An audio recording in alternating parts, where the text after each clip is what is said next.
Hi everyone, good day. My name is Khong Keat and I'm Spanish lecturer from UniKL MSI. And in this campus, they all call me Keith. My topic for this symposium is Design and Development of Spanish Microlearning for Vocabulary Acquisitions among Malaysian technical students during the COVID-19 pandemic. From from the topic itself, you can see that I'm going to share you the design and development, and Spanish microlearning will be the focus of my study.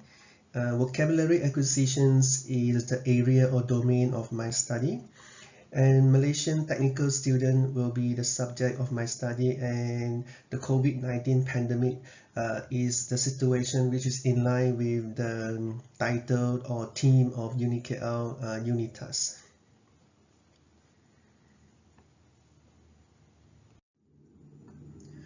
This is the overview of the presentation. Owing to my topic is not empirical, so there will be no result and discussions, and I replace with design and development. And also there will be no conclusions, then I replace it with challenges, limitation, and recommendations. I suppose many of you may not know what exactly microlearning is. In this study, microlearning is a technology-mediated learning approach. I repeat, microlearning is a technology-mediated learning approach whereby learners are exposed to short-term learning activities formally or informally. These activities are created based on well-planned micro-content by means of real-time micromedia environments to construct the micro-knowledge. These three M, micromedia, micro-content, and micro-knowledge, form the uniqueness of micro-learning. And this is also the overall concept of this study.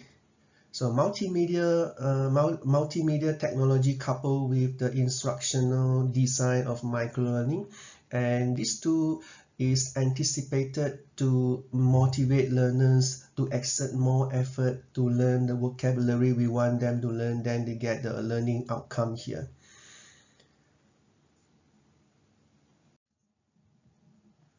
And why microlearning?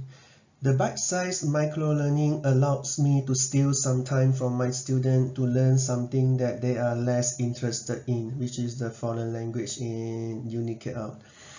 And the students in our classroom nowadays are mostly digital native, and through the technology we can engage them better.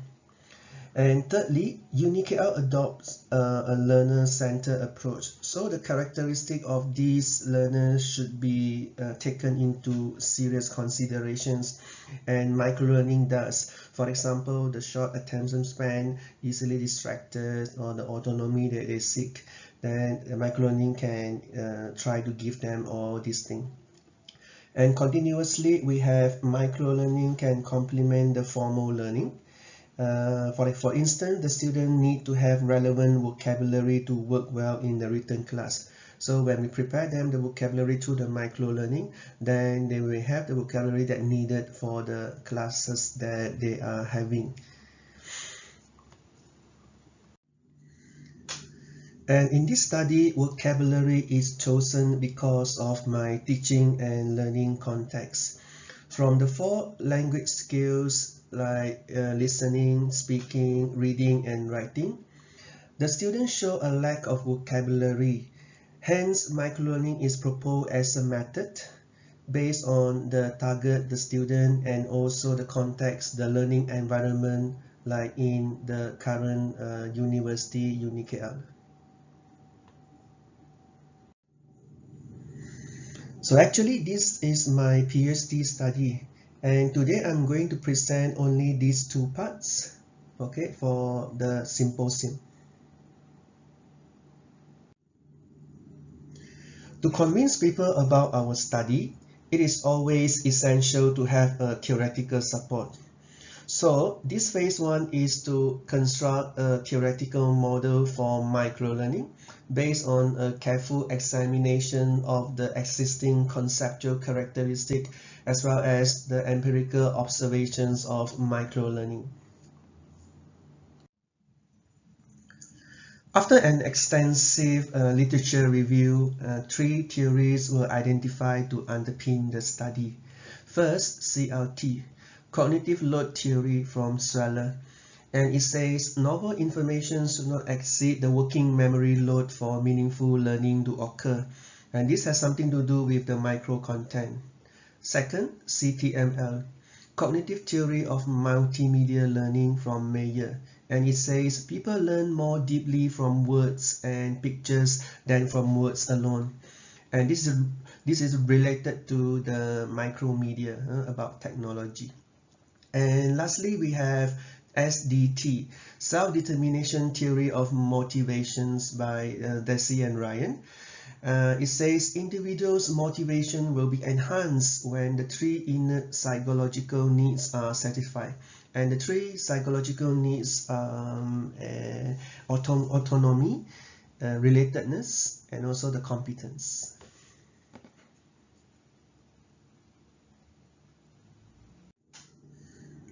And this is the theoretical model after mapping the theories onto my research framework. So CTML will represent the technical aspect of the model, and the CLT will represent the instructional design aspect of microlearning, and SDT will represent the learner motivational aspect. And these three aspects will try to make sure that the microlearning design is effective. So from the model itself, you can see the dual channel of CTML coupled with the intrinsic and extraneous cognitive load from CLT. And these three will try to motivate the student through the SDT. And when students are motivated, then they will exert effort to just learn the vocabulary that we plan for them. So this will be the effort germane cognitive load as well as the active processing from CTML. And the second phase is to design and develop a microlearning intervention for the Spanish vocabulary acquisitions based on the theoretical model that I explained just now. And the method for this topic involved two models, the theoretical model and also the LSC and Trolip ISD model. And the theoretical model of microlearnings actually offers a theoretical justification for the instructional contents and also the activity of the Spanish microlearning. And on the other hand, the LSC and Trolip ISD model, instructional system design model, provide a structural foundation to systematically guide the development process of the interventions. So considering the time constraint for this symposium, so I will just briefly go through the stages over here, the planning, design, and development by showing you how I actually come up with the Spanish microlearning.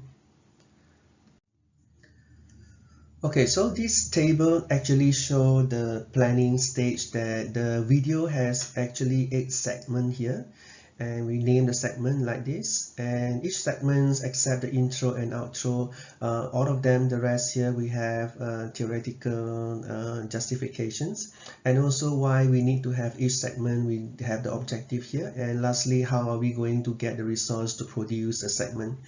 And on the left hand side here, you can see this is the design. So this is a timeline for the video, for one video of 270 seconds. So this will be the timeline and how long, and this depends on the teaching and learning that we want the student to learn through the Spanish microlearning. So we have one more slide later. Okay, in this slide you can see that on your left hand side, these are the slides that we prepare using the PowerPoint and to make the video. And lastly, we want to assemble all the segments using Sony Vega Pro 17.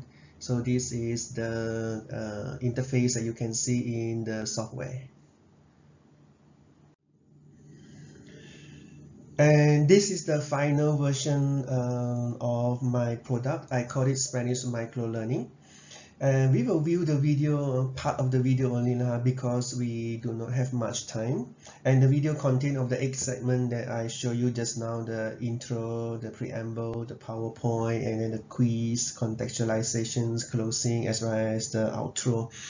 And altogether, we prepared 28 videos with 5 words each, so the student will learn 140 words from this micro-learning. And we try to put it into the Instagram that they always use. So let's take a look of the video now.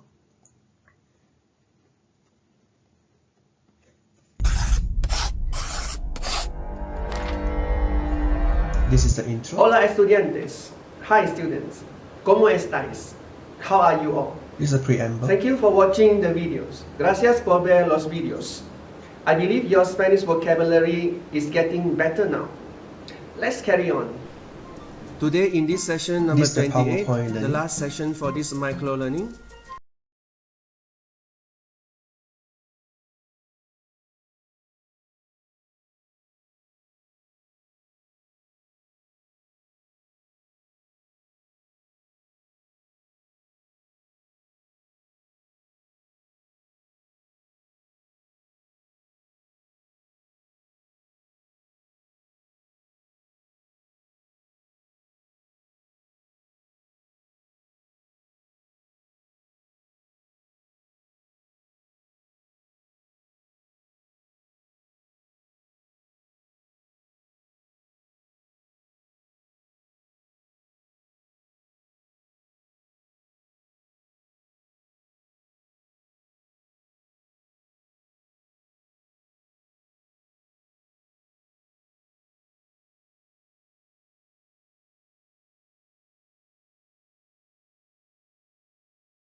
say the words again.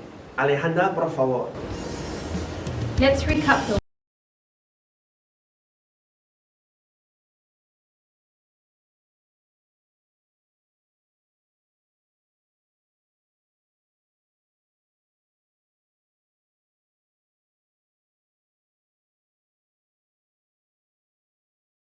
Muy bien. I think I well need to done. stop now.